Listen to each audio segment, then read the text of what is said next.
Mu laps ütles, et teised lapsed koolis räägivad, et Eesti jääb varsti pimedusse, kuna Venemaa ei müü meile enam elektrit. Tegelikult ei osta Eesti ammu enam Venemaalt elektrit, aga me teeme koos Venemaaga ühte teist üsna imelikku asja. Nimelt me hoiame üksteise sagedusi. Elektrisagedustest saab rääkida ka nii. Kujuta ette, et elektrijaam laulab. See laul ongi tema sagedus. Ka selleks, et kogu riigis vool ei kõiguks, on tarvis, et kõik elektrijaamad laulaks sama laulu.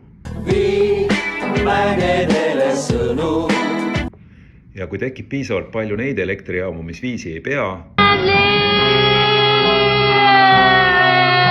hakkab vool selles riigis kõikuma ja kodumasinad lähevad läbi. Veel parem on, kui me saame oma elektrisüsteemid ühendada mõne teise riigi omadega, sest mida rohkem elektrijaamu laulab sama laulu, seda stabiilsem ongi elekter ka meie juures. Nüüd Eesti probleem on see, et meie süsteem on vanast ajast olnud ühendatud Venemaaga ja meie generaatorid ja Venemaa generaatorid laulavad sama laulu.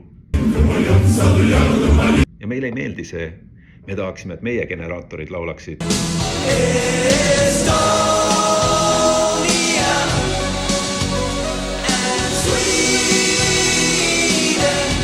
Ja sellepärast ongi ette võetud kogu see elektrisüsteemide lahti ühendamine. Mõnes mõttes lihtsalt laulu pärast, aga mõnes mõttes ka julgeoleku pärast.